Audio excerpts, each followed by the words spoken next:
Everybody, it's Chad with Nobody Else's Auto. It is Tuesday evening, 7 o'clock. We are live on Facebook for Toy Tuesday. Since we are live, we're going to give everybody a few seconds to jump on here, and then we will get rolling here shortly.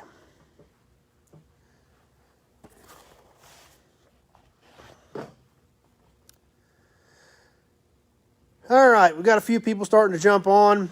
Hopefully, comments will work, but as always, that's been a crapshoot as we've seen over the last several weeks. So if they're working, they're working. If they're not, there's nothing we can do about it since we are at the mercy of the system. If you do have some questions, comments, throw them up there. I will sure try to get to them if it feeds me. So if you're posting comments and I'm not addressing them, that means, once again, we're not getting them through the system. So anyway, that being said, tonight we're going to check out a few specialty license plates, plus we'll dig through some more of the badge box. Looking around for some cool stuff to look at tonight. Obviously, we've got tons and tons and tons and tons of license plates, boxes and boxes of license plates. Primarily Kansas. We have picked up some specialty pieces at swap meets and things like that over the years. So I do have tags from all over, but primarily what I've got is Kansas. But I saw a few cool ones tonight. I thought, well, let's look at those. Then I grabbed a couple other ones to go with them. And it's kind of some different stuff, kind of interesting. I've got a couple Kansas pieces and an Iowa piece and a Missouri piece we're going to look at tonight, as well as dig out some more badges out of the badge box. So that being said, let's get started. Not seeing any comments as of yet, so I've got a feeling that's probably a bad sign that Facebook is not feeding them to me once again. But anyway, that being said, let's check out some cool license plates. Here's the ones I dug out for tonight. We'll start over here with a Missouri plate, 1923 D-tag. So dealer plates are always tough to find, much less from the 20s. So that was kind of a neat piece, something definitely kind of different. That, hey, Terry just typed one in, comments working, and it popped up. So that is a good sign. Maybe they are going to cooperate tonight. So if anybody's got any questions or comments, throw them up there. We'll sure try to get to them. So that's a pretty cool old plate. You know, D-tags were obviously only assigned to dealers, so there was never a lot of them out there, much less seeing one from the 20s that survived. Next plate we've got is an Iowa plate.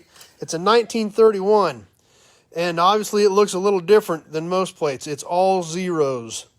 This was a sample plate that, a lot of times they would hang in the courthouse to show off the new plate for the year, but they weren't issued to anybody. So it's still got part of the paper even left on it. It obviously got some moisture over here where it's got some surface rust.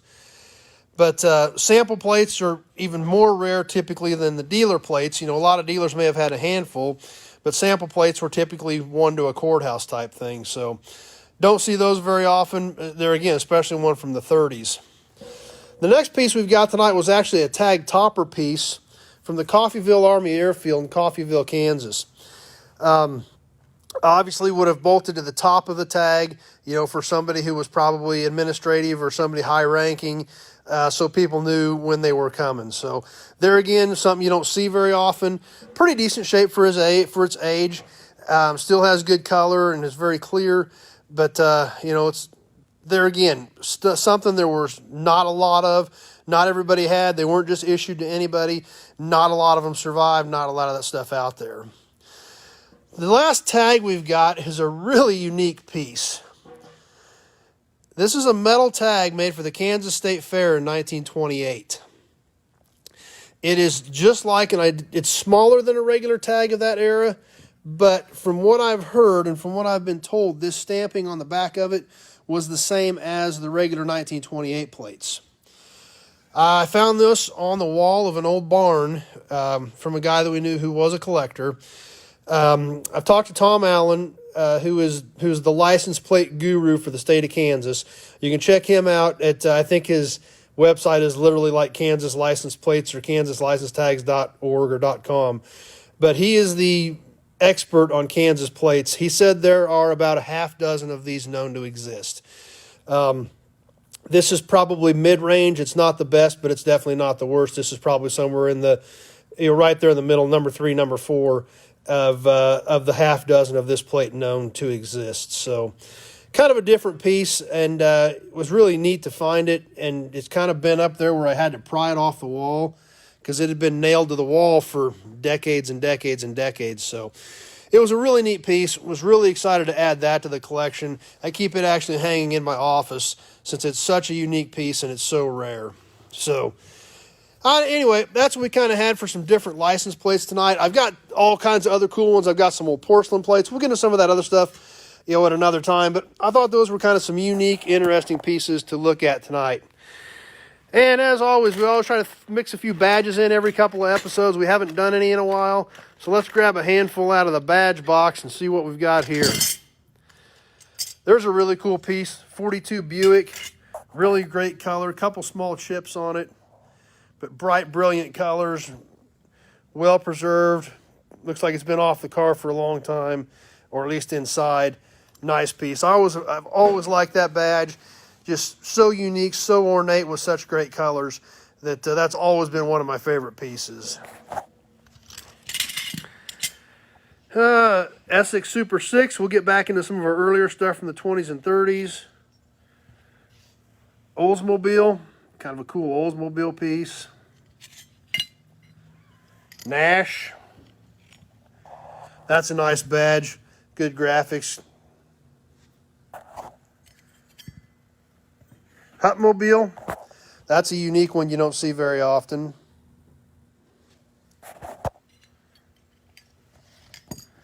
Scooch these out of the way.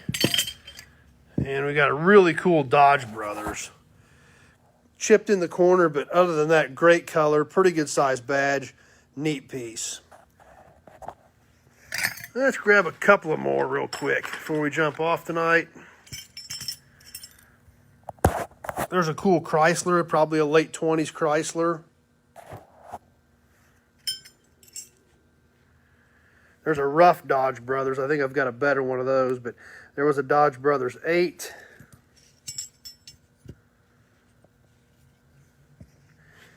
And a Pontiac, Chief of the Sixes.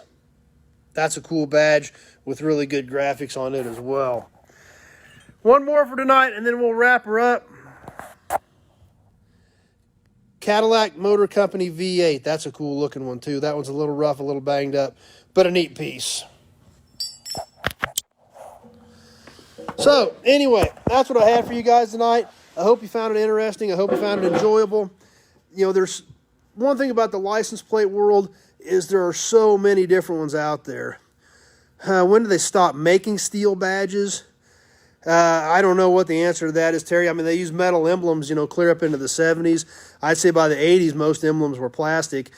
Most of these badges we just looked at, I think with the exception of that 42 Buick, that 42 Buick was on the hood. Most of those are 20s, 30s era radiator shell badges. So that's, those were such a unique piece. And back then, there wasn't a lot of different styling on cars. So having a cool radiator shell and a good looking badge was really what made cars stand out back in those days. So that's what's so cool about them. And I've got tons of them. We look at some every now and again. Got a lot more of those to look at, as we progress through Toy Tuesdays and things like that. If there's anything anybody wants to see in particular on them, if I've got one, by all means, I'll get it out and we'll look at it next week. So, but just neat stuff. But like I said, the license plate world is so diverse and so many different types out there, clear back to the leather plates, the porcelain plates in the early teens, to the stamped steel plates. And, there's just so many different avenues in the license plate world that, of where you can go with things. Like I said, Tom Allen at Kansas License Plates website. If you need any information on Kansas plates, look up Tom's site. I'm sure there's other guys that collect specific states. Obviously, I'm more familiar with the Kansas stuff because that's primarily what we find. But like I said, some of this other stuff, like the Iowa sample plate, things like that, it's always neat to just find those unique pieces. So they're cool additions to our collection, even though they're not Kansas plates. And so that's why we pick some of that stuff up. We find them at a swap meet, things like that. It's different, it's cool, it's unique, because you never see a license plate that's all zeros. So things like that are always kind of cool pieces to add in, even though it may not be primarily what you've got. So, but the license plate world is so diverse and so cool, and there's so many different things out there that, I mean, it's a whole hobby in and of itself for the guys that really want to get into it. For us being in the car world, it's kind of a cool addition. So that's kind of the way we see it. But since these were kind of unique, especially the Kansas State Fair one from 1928, and with only a half dozen or so of those known to exist, it's definitely a unique piece. So anyway, I hope you guys enjoyed tonight. Had fun bringing it to you, and had a few comments tonight. So at least they're working. Maybe things are going to start ticking along. Hopefully we got them all. If we didn't, as Facebook's known for, sometimes you go in and refresh the page and a whole bunch more pop up. But that happens sometimes as well. So anyway, thanks for being here tonight. Appreciate you taking a few minutes out of your evening to hang out with me. Hope you enjoyed the license plates. And stay tuned tomorrow. We've got more new inventory coming tomorrow night. So be sure to check that out.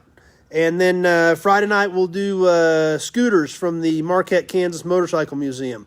All kinds of cool scooters. Harley-Davidson scooters, Cushman scooters, all kinds of scooters. So that's kind of what we got. And Dennis just jumped on. He's late. We're just wrapping up, Dennis, so you can go back and replay it, check out some cool license plates we just checked out. But at least you made it. You caught the end of it. So thanks for being here, everybody. We will see you tomorrow night with some more new inventory. And as always, you got any questions about vehicles or parts, just give me a call, and we will see you soon on the next video. Thanks for watching, everybody.